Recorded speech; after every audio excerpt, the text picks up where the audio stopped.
हवा के साथ साथ घटा के संग संग ओ साथी चल। वो अभिनेता जिन्होंने अपने अभिनय से लोगों का न सिर्फ दिल जीता बल्कि आने वाले सितारों के लिए भी अभिनय का एक पैमाना तय कर दिया। तुम ये कहना चाहते हो मैंने ये दौलत, ये पोजीशन, ये इज्जत अपना जमीर, अपने जज्बात बेचकर हासिल किए? अभी तुमने देखा ही क्या? यहाँ जमीर और जज्बात इतने महंगे नहीं बिकते, वरना आज दुनिया का हर भिखारी मेरी तरह करोड़पति बन जाता। एक ऐसे कलाकार जिनके बारे में कहा जाता था कि वो बिना बोले अपनी आंखों से ही अभिनय करते थे।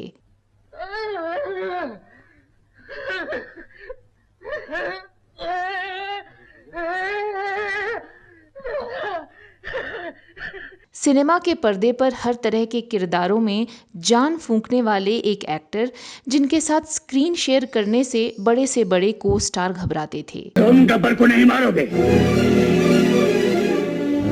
तुम यहाँ गब्बर को पकड़ के मेरे हवाले करने आए हो। जिंदा वादा करो, तुम उसे मुझ तक जिंदा पहुंचाओगे। लेकिन क्या आप जानते हैं कि उनकी निजी जिंदगी फिल्मों में निभाए ज्यादातर किरदारों की तरह ही उथल पुथल भरी रही और करोड़ों रुपए कमाने के बावजूद वो कभी अपना आशियाना नहीं बना पाए और पूरी जिंदगी किराए के मकान में रहे। दुख तो सभी की जिंदगी में होता है कमल, किसी को बिन मांगे मिल जाता है मेरी तरह, और कोई जानबूझ के मोल ले लेता है। क्या आपको पता है कि उनकी जिंदगी में कई हसीनाएं आईं लेकिन फिर भी वो अपनी गृहस्थी नहीं बसा सके और आजीवन कुंवारे रहे। मन चाहे लड़की कहीं कोई मिल जाए अपना बेचे साल। और क्या आप यकीन करेंगे कि उनको पहले से ये पता था कि वो 50 साल की उम्र से पहले ही इस दुनिया को अलविदा कह देंगे? और वास्तव में यही हुआ भी। बताएंगे और भी बहुत कुछ, आप बने रहिए हमारे साथ।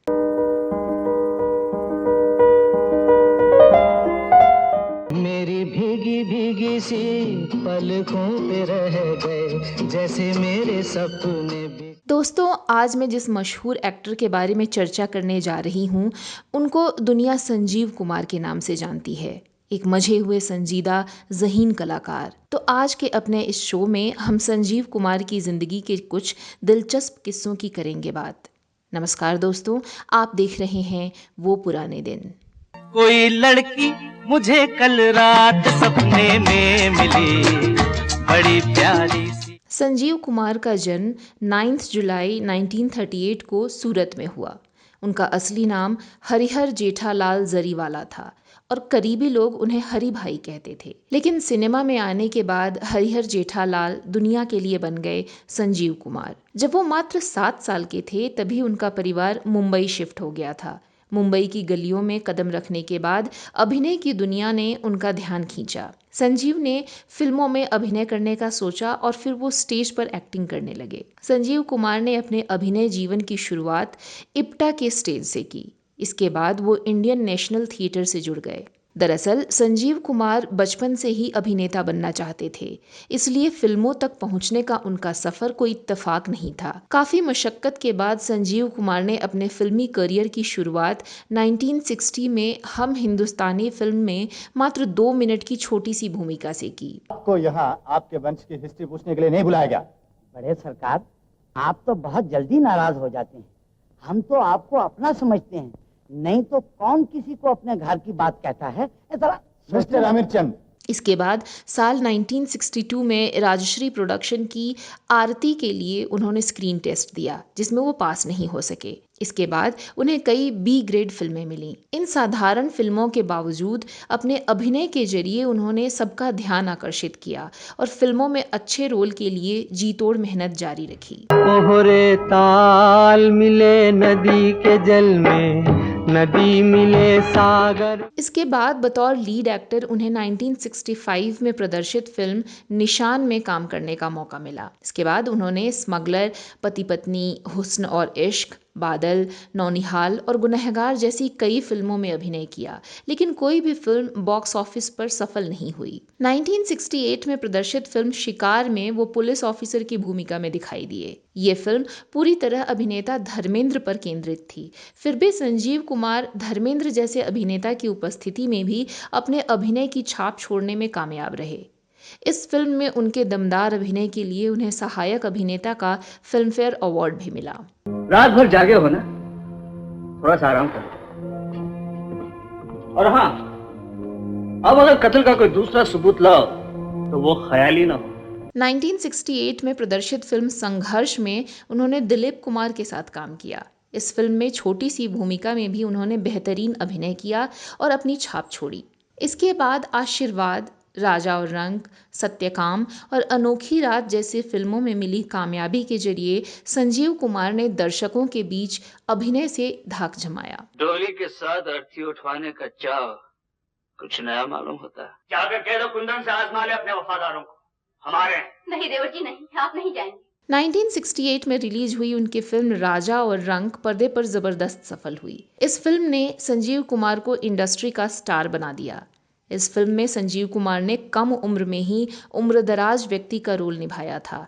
जहां बहुत से हीरो अपनी छवि बिगड़ जाने के डर से ऐसे किरदार से खुद को दूर रखते थे, वहीं संजीव कुमार बस अभिनय पर ध्यान देते थे। जब वो महज 22 साल के थे तो उन्होंने एक नाटक में बूढ़े व्यक्ति का किरदार निभाया था। संग बसंती, अंग बसंती, रंग बसंती। कितनी बार फिल्मों में भी वो हम उम्र हीरो के पिता का रोल निभाते थे, लेकिन हर बार उनका अभिनय इतना शानदार होता था कि वो हीरो पर भारी नजर आते थे। 1970 में प्रदर्शित फिल्म खिलौना की जबरदस्त कामयाबी के बाद संजीव कुमार ने बतौर अभिनेता अपनी अलग पहचान बना ली और इसके बाद देखते ही देखते उन्होंने वो मुकाम हासिल कर लिया जो कि हर एक एक्टर का सपना होता है। खुश रहे तू सदा, ये दुआ है। इसके साथ ही साल 1970 में ही प्रदर्शित फिल्म दस्तक में उनके लाजवाब अभिनय के लिए उन्हें सर्वश्रेष्ठ अभिनेता के राष्ट्रीय पुरस्कार से सम्मानित किया गया। 1972 में प्रदर्शित फिल्म कोशिश में उनके अभिनय का नया आयाम दर्शकों को देखने को मिला। इस फिल्म में संजीव कुमार ने गूंगे की भूमिका निभाई थी और वो अपने लड़के की शादी एक गूंगी लड़की से करना चाहते हैं, लेकिन उनका लड़का इस शादी के लिए राजी नहीं होता है। तब उनकी आंखों में विषाद की गहरी छाया और चेहरे पर क्रोध होता है। बगैर संवाद बोले सिर्फ आंखों और चेहरे के भाव से दर्शकों को सब कुछ बता देना संजीव कुमार की अभिनय प्रतिभा का ऐसा उदाहरण था जिसे शायद ही कोई अभिनेता दोहरा पाए। ये क्या कहना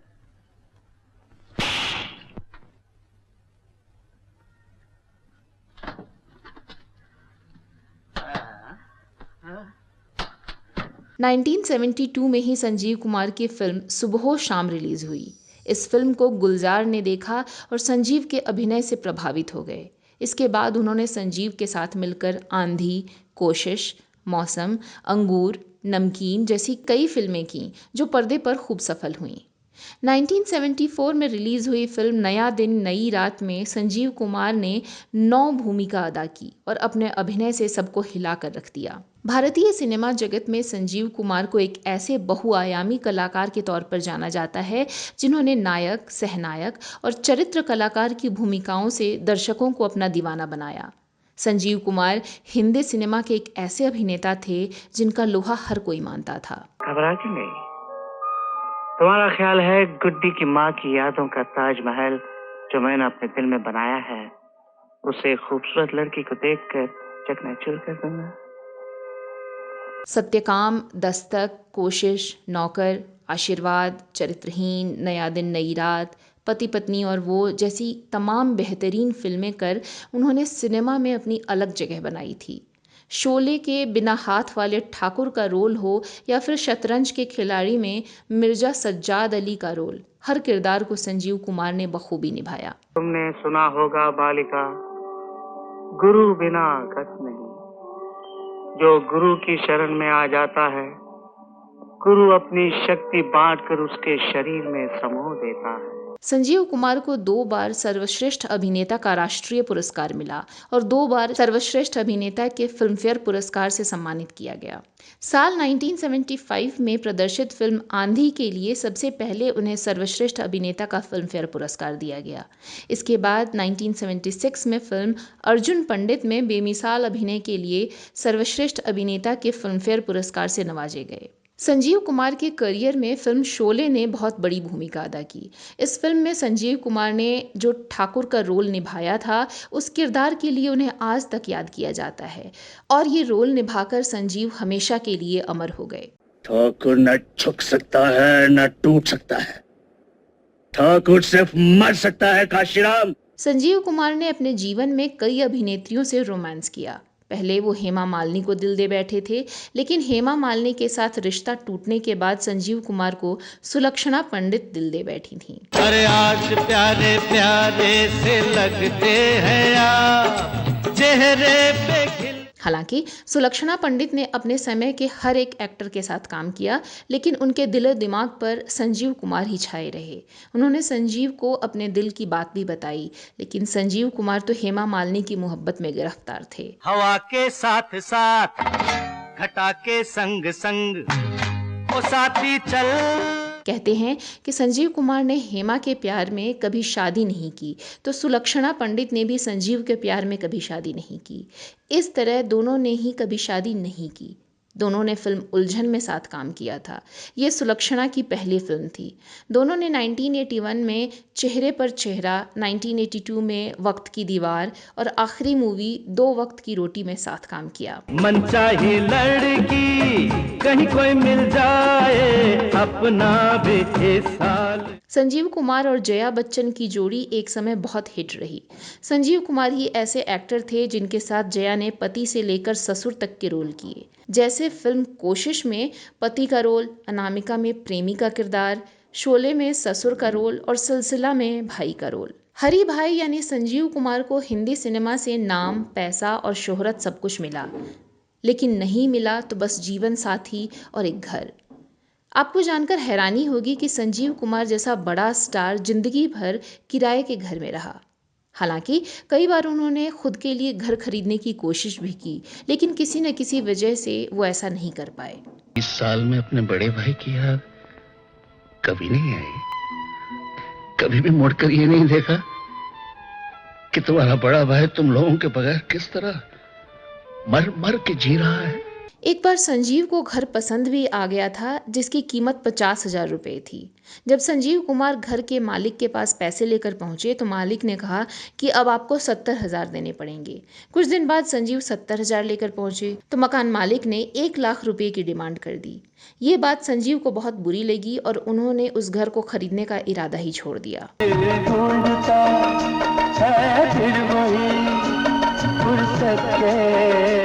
फिर कुछ समय बाद संजीव कुमार को जुहू में एक घर पसंद आया और उन्होंने वो घर खरीद भी लिया था, लेकिन कुछ दिनों बाद उन्हें पता चला कि उस घर पर कुछ कानूनी कार्यवाही चल रही है, जिसके बारे में उन्हें कुछ बताया नहीं गया था।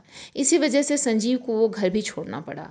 इन दो घरों के बाद संजीव कुमार कभी भी खुद के लिए घर खरीद ही नहीं पाए और पूरी जिंदगी एक किराए के मकान में रहे। मैं जो कीमत मांगूंगा बंसी, तुम दे नहीं सकोगे। क्यों? अरे यार, मांग कर तो देखो। कीमत यह है, तुम खुद चलो मेरे साथ पुलिस के सामने। संजीव कुमार के परिवार में कहा जाता था कि उनके घर का कोई पुरुष 50 साल से ज्यादा का जीवन नहीं जी पाया था। उनके छोटे भाई नकुल का निधन उनसे पहले हो गया था। उसके 6 महीने बाद उनके बड़े भाई किशोर का भी निधन हो गया था। संजीव कुमार को हमेशा इस बात का डर रहता था कि वो जल्दी ही दुनिया को अलविदा कह देंगे। इसके पीछे उनका एक डर था जो उनके मन में बैठ गया था। ऐसे में संजीव कुमार को भी यही लगता था कि वो भी 50 से कम उम्र में ही दुनिया को अलविदा कह देंगे। ऑनर, इसके पीछे गहरी चाल थी। मिस्टर रामनाथन के बस्ती में फोन करने से पहले ही वर्मा साहब का कत्ल हो चुका था। कातिल ने फोन करके राजा को वहां बुलाना चाहा और उस कत्ल के इल्जाम में फंसाना चाहा। महज 47 की उम्र में 6 नवंबर 1985 को हार्ट अटैक से संजीव कुमार का निधन हो गया और वो हमेशा के लिए इस दुनिया से चले गए, लेकिन अपने पीछे ऐसी यादें छोड़ गए जिन्हें कभी भी भुलाया नहीं जा सकेगा। संजीव कुमार का गुरुदत्त की जिंदगी के साथ एक अजीब रिश्ता रहा। हालांकि गुरुदत्त संजीव कुमार से उम्र में 13 साल बड़े थे, लेकिन दोनों का जन्मदिन एक ही दिन होता था। दोनों की मौत एक ही फिल्म से जुड़ी है। ऐतिहासिक फिल्म मुगले आजम के निर्देशक के आसिफ ने गुरुदत्त को लेकर एक फिल्म बनानी शुरू की, लेकिन इस फिल्म के बनने से पहले ही गुरुदत्त की मौत हो गई। गुरुदत्त की मौत के बाद 1970 में के आसिफ ने दोबारा मन बनाया कि नए हीरो के साथ लव एंड गॉड को बनाया जाए। इस बार हीरो चुने गए संजीव कुमार, हीरोइन निम्मी ही रहीं। फिल्म की शूटिंग लगभग पूरी हो चुकी थी कि 9 मार्च 1971 को फिल्म के डायरेक्टर के आसिफ की अचानक मौत हो गई। सबको लगा कि फिल्म के साथ अपशगुन जुड़ा है। चांदनी रातें मुझे उदास क्यों नजर आती हैं? जिंदगी मौत का सहारा क्यों ढूंढती है? इस वीरान आगोश को किसका इंतजार है? के आसिफ की ये पहली रंगीन फिल्म थी। इस फिल्म को फिर रोक दिया गया और 15 साल बाद प्रोड्यूसर के.सी. बोकाडिया की मदद से फिल्म 1986 में रिलीज़ हुई। दिलचस्प बात ये थी कि फिल्म तो रिलीज़ हुई, लेकिन उससे एक साल पहले ही यानी 1985 में फिल्म के हीरो संजीव कुमार की भी मौत हो गई।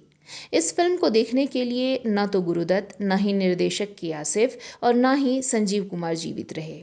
इस तरह 1963 में जो फिल्म बननी शुरू हुई वो 23 साल बाद 27 में 1986 को रिलीज़ हुई।